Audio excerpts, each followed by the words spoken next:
Bonjour à tous, voici aujourd'hui une très belle histoire. Rabbi David dirigeait un petit hôtel. Très rapidement, le bruit courut, que toutes ses bénédictions s'accomplissaient.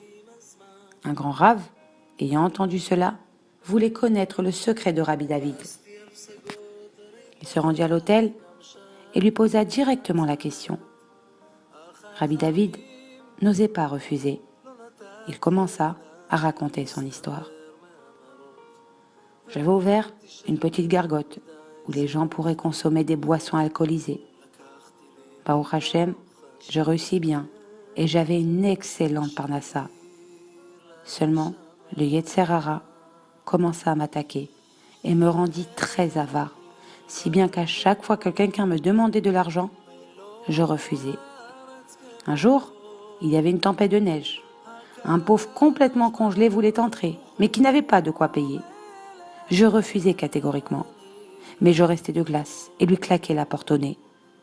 J'ai alors entendu cette personne dire que ce soit la volonté du Tout-Puissant, que cette maison qui a refusé l'hospitalité à des gens nécessiteux, dans un tel moment, soit brûlée rapidement. Je rigolais de cette malédiction.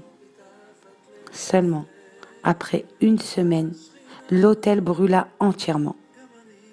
Par miracle, je fus épargné. Je reconstruisis donc un nouvel hôtel. Seulement, la bénédiction est partie de l'hôtel. Personne ne venait et je n'avais même plus de quoi donner à manger aux enfants. Ma femme me dit alors, jusqu'à quand allons-nous supporter cette souffrance? Sors et essaye de te trouver un associé, quelqu'un qui pourra t'aider. Je sortis et m'arrêtai sur un rocher. Là, je commençai à faire une rétrospection de mes actions. Soudain, je me rappelai de ce pauvre à qui j'avais claqué la porte au nez.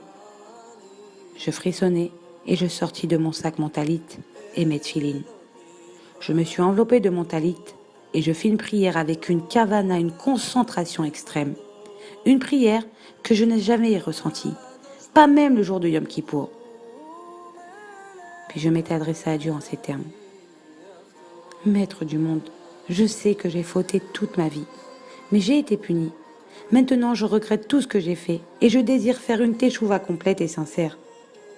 Je suis sorti à présent chercher un associé, quelqu'un qui puisse m'aider à me remonter. Et il n'y a pas de plus proche que toi. Il est écrit dans Hachré, Karov Hashem, les Chol Koréav, les Chol Asher Ikraou Behemet. Hashem est proche de ceux qui l'appellent, de tous ceux qui l'appellent véritablement. Et moi, je t'appelle de tout mon cœur. Sois toi-même mon choutaf, mon associé. Yaakov Avinu a dit, si tu le feras réussir, il te donnera un 10e de ses biens. Moi, Hachem, je te propose une meilleure affaire. Je te donne la moitié de tous mes biens. Dès que j'eus terminé cette conversation, je me sentis beaucoup mieux.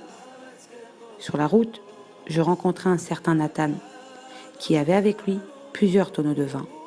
Et je lui demandai s'il pouvait m'en prêter un, afin que je gagne un petit peu d'argent, que je lui les rendrai par la suite. Il accéda à ma demande. J'ai alors pensé qu'Hachem avait accepté ma tchouva. Et de là, j'ai commencé à remonter la pente. Baruch Hashem. Depuis, j'accepte avec un grand sourire tous les pauvres qui venaient chez moi. Et croyez-moi, j'allais même courir dans les carrefours pour les chercher et les héberger gratuitement dans mon hôtel. Depuis, je gérais mon argent de la façon suivante. La moitié était mise dans un sac de côté pour Hachem et était distribuée aux pauvres. Et l'autre moitié était pour moi-même. C'est ainsi que comme je tins ma parole, Akadosh Baruch Hu fait en sorte que toutes les paroles qui sortent de ma bouche s'accomplissent.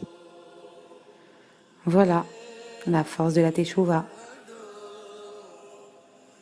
Bonne journée à tous et Shabbat Shalom.